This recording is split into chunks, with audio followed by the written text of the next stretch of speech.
سورہ بقرہ کی آیت نمبر 8 سے آیت نمبر 13 تک ہم اس کی تشریح دیکھ لیتے ہیں، مختصر تفسیر دیکھ لیتے ہیں۔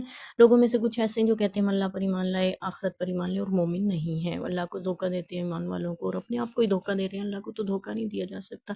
ان کے دلوں میں بیماری ہے، بیماری جو ہے یہ روگ جو ہے یہ نفاق کی بیماری ہے، اور ان کے لیے دردناک عذاب ہے۔ پیچھے اللہ نے کافروں کا ذکر کیا تھا، ان کے لیے بڑا عذاب ہے، اور منافقوں کے لیے دردناک عذاب اللہ نے دینے کی وعید سنائی۔ استغفر اللہ، اس وجہ سے کہ وہ جھوٹ بولتے تھے، یعنی جھوٹا ایمان کا دعویٰ کرتے تھے، اپنے دعوی ایمان میں جھوٹے تھے۔ جب ان سے کہا جاتا ہے فسادی نہ بنو، زمین میں فساد نہ مچاؤ، کہتے ہیں ہم تو اصلاح کرنا چاہتے ہیں، یعنی ہم تو مسلمانوں سے بھی صلح رکھنا چاہتے ہیں، ہم تو مومنوں و کافروں سے بھی صلح رکھنا چاہتے ہیں، ہم چاہتے ہیں دونوں طرف صلح رہے۔ تو اللہ فرمانے یہ فساد مچانے میں، لیکن سمجھتے نہیں ہیں فساد کیسے مچاتے ہیں، کہ دعوی ایمان کا کرتے ہیں اور کام سارے کفر والے کرتے ہیں، تو یہ فساد ہے۔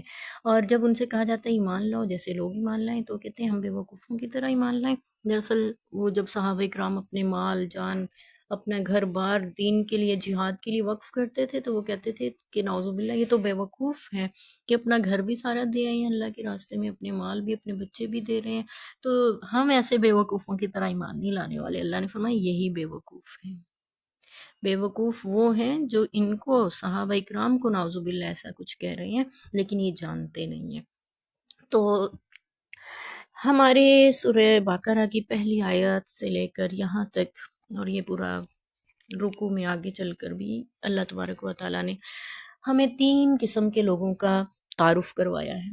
پیچھے ہم نے اللہ سے سورہ فاتحہ میں دعا مانگی تھی نا، اللہ ہمیں صراط مستقیم دکھا، ان لوگوں کا راستہ دکھا جن پہ تو نے انعام کیا، ان کا نہ دکھانا جن پہ تیرا غضب ہوا اور جو گمراہ ہوئے۔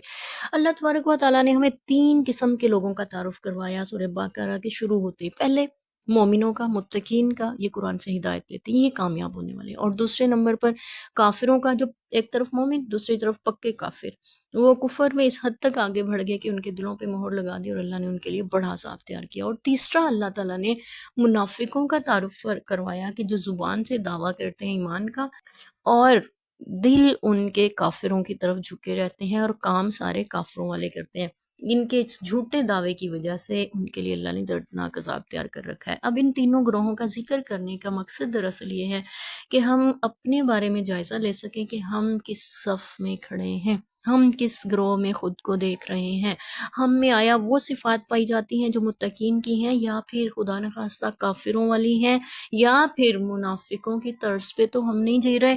اگر ہم انصاف کے ساتھ جائزہ لیں تو لگتا ہے کہ منافقوں کی صف میں آج کل ہمارا دین بس، ہم دعویٰ تو کرتے ہیں ایمان کا، نبی پاک صلی اللہ علیہ وسلم کی اطاعت کا، اللہ کی توحید کا، لیکن اپنے اعمال کو دیکھیں تو ہم خواہش نفس کی پیروی کر رہے ہوتے ہیں۔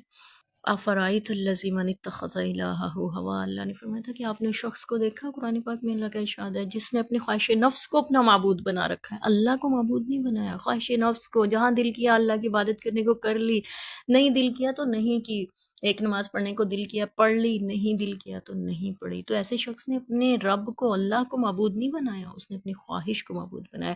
جہاں دل کیا اللہ کا حکم ماننے کو مان لیا، جہاں نہیں کیا نہیں ماننا۔ اس نے اپنی خواہش نفس کو اپنا معبود بنا رکھا ہے، اللہ کو معبود نہیں ماننا ہوا، تو یہ تو منافقت کی زندگی ہے۔ پھر اس نے دعویٰ کیا محمد رسول اللہ، میں محمد صلی اللہ علیہ وسلم کو اللہ کا رسول مانتا ہوں۔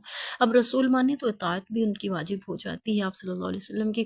تو ہم اپنی عملی زندگی میں دیکھیں، ہماری شادی بیاہ تقریبات، ہمارے پیدائش، ہمارے فوتگیاں، اس میں ہم نے کتنی بدعات، کتنی خرافات، کتنی رسموں کو شامل کر کے، جو کہ اسلام کے بالکل منافی اور خلاف ہیں، جو نبی پاک صلی اللہ علیہ وسلم کی تعلیمات کے برعکس ہیں، ان کو شامل کر کے ہم کیسی زندگیاں گزار رہے ہیں۔